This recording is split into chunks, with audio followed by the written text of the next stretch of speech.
Hey guys, it's time for another book this week, and I wanted to share something that's going to make you happy.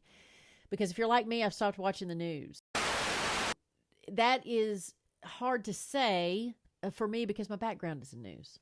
So I am a media professional, and my degree at the University of Tennessee, go Vols, was television news, an emphasis in television news. So I thought that I was going to be spending my career doing nothing but letting people know what was going on in the world. Because at the time, I was really excited to do that. It was a passion because I was the one that, like, as soon as I heard something, it's like I had to get it out of my body. I had to tell people all about it. But I think in the cycle of 24-hour news, which is, we started, in the 80s? I don't know if you know this, but I don't speak Russian! Has really led us into a time of gloom and doom, okay, for the news. If you are old enough to remember, when I was a kid, we got the newscast like once a day. So it came on at night. And so you had to wait all day unless you got a newspaper, which is, to me, the ultimate source of news at the time. But if you did broadcast news, you had to wait till the end of the day to find out what was going on. And you had these trusted sources like the Walter Cronkites. If I'm going to do this, I'll need my news team at my side. Give you a summary of what was going on and what you needed to care about. And then, of course, people wanted to know more, naturally, of what was going on throughout the day.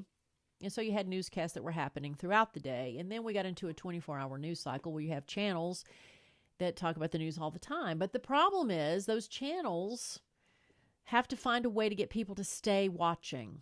And so there is a manipulation that goes on to try to get ratings. And I think that, as I grew in my profession, was what turned me off. No. Not being excited about telling you what was going on, because then I had to think about what else to tell you about it. And then if there wasn't anything, I had to find something, So if it's a news story about a crime, then you had to get everybody's perspective, and then you had to get constant updates. And then you had to find a way to get people to continue to watch and not turn off your channel. And I think, personally, that's led us into where we are today, which is people not trusting what they're watching because they know they're being manipulated. No. Anyway, long story short, back to the book. The reason that I chose this book this week is because I found an Instagram feed during the pandemic when I literally was not watching the news because I was not interested in being panicked about what was going on, called The Happy Broadcast. So The Happy Broadcast, just by its title, got my attention because broadcasting is what my career has always been. And it was an Instagram feed that was illustrated by Mauro Gotti. And obviously it's become a book, The Happy Broadcast. So they put out a book after being on Instagram during the year 2020. And basically it's how to stay positive, take action, and make the world a better place.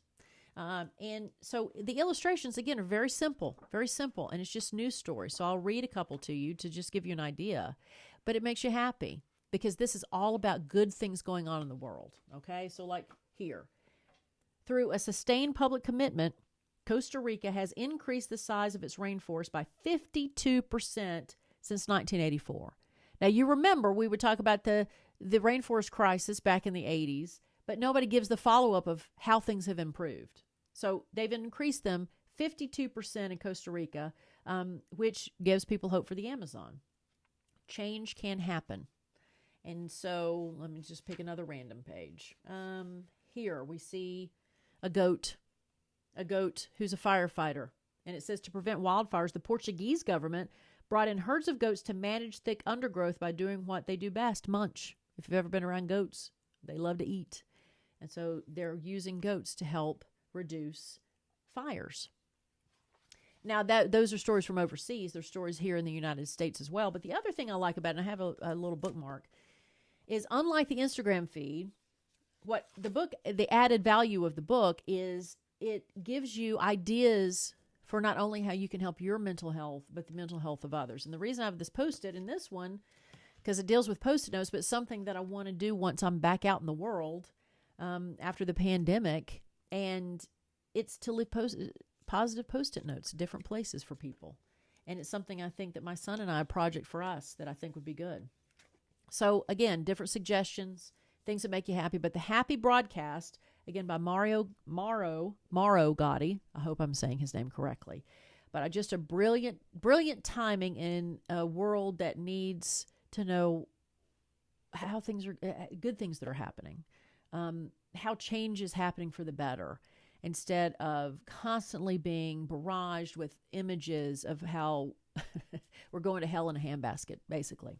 So I will have the link down in the description below. And also, I would love for you in the comments below, let me know what books that you would suggest, what books that make you happy, or things or sources where you're getting your positive news, and how you're making sure that you are taking care of your own mental health. I would love for you to do that. And be sure to subscribe and tell your friends. Thanks so much.